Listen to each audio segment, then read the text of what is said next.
Welcome to this video against Chess Tiger Triple X. So likely a Benko with b5 or Benoni maybe. Okay, we got a Benko. Let's take this pawn.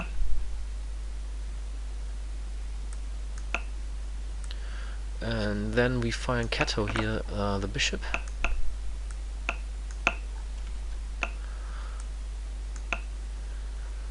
So the good thing about the setup of black is that you can put a lot of pressure here on the queen side.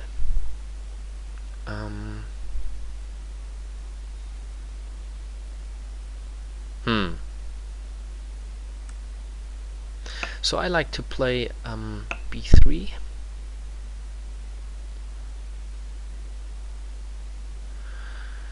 But he might play c4 afterwards, so this is something I don't like him to play. Okay, let's just make a waiting move. So I overprotect here the pawn. Okay, the bishop is attacking c3. However, I think the bishop might be good here on c3. So if I am able to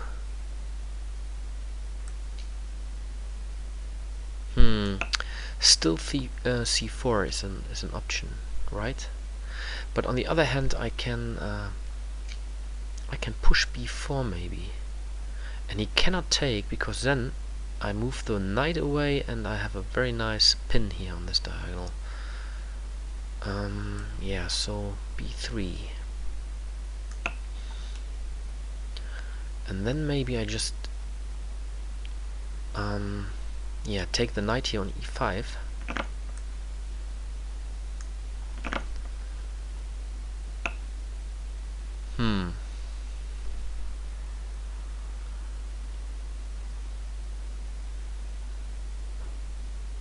What can I play? So I wonder if I can play something like e4, e5 later on. I don't want to weaken the square d4, so but well, I think it's a good move anyway, just to retreat here now. Maybe I play. Okay, but he wants to play knight a3 maybe.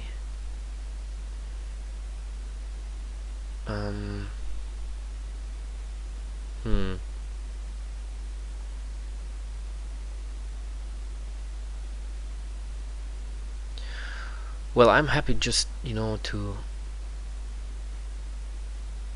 exchange pieces here. The knight would be also very good here on d4. So let's play e3, and then maybe bishop f1 to get rid of the bishop here on a6 as well. So, and then I will try to get rid of the bishop here on g7. Okay, let's play a4.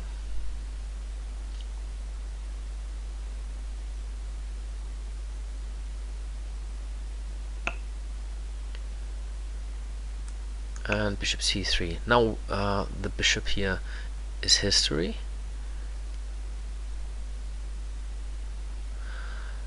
Oh, I wonder if he can take here on a4 later on. I think I overlooked this.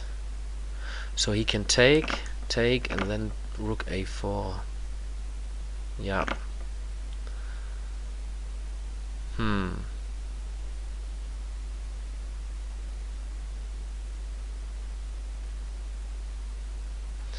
Yeah, and in the end, he can play bishop a6.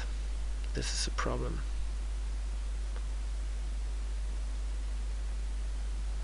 Okay. So let's move the bishop here to c4.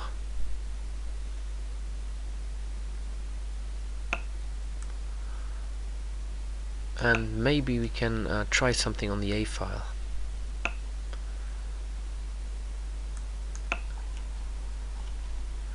Yeah, if he takes, you know, I will take back with the pawn. So he has the b file and I have the a file. Can I do something with the a file is the question.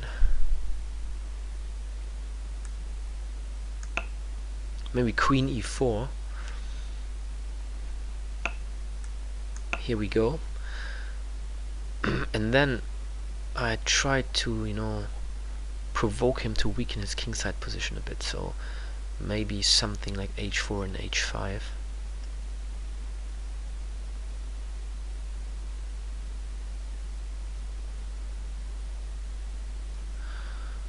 What else can I try? Maybe...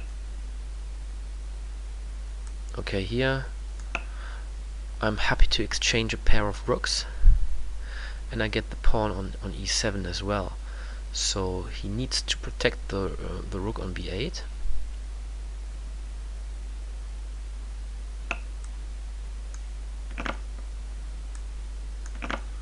So this pawn on d6 now is also a weakness.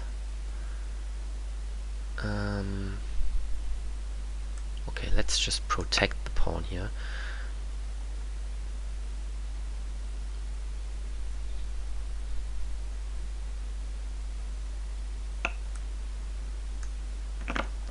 He can take on c4, but okay, he didn't like to take. That's strange. And well, I think I just try to attack black now. So queen f6 is a threat, rook a8 is a threat, and the pawn on d5 is also strong. Okay, so queen e5.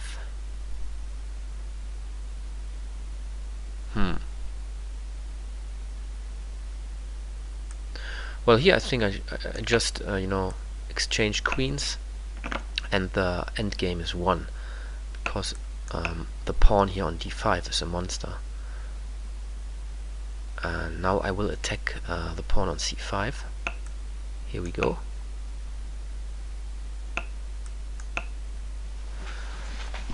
And we want to enter now with the king here.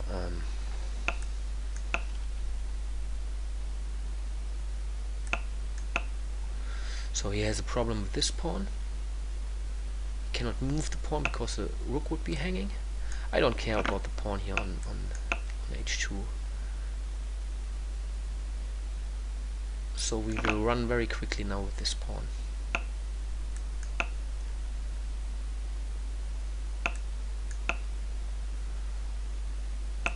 And I can also, you know, grab this pawn here on f7 now, and my king will move to e6, and the game is over. Well, here I can also, no, yes I can. So I can just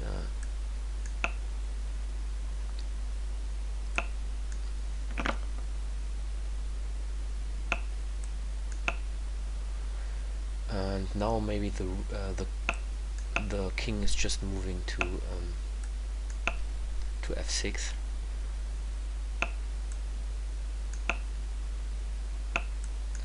Here I get a queen, and game over.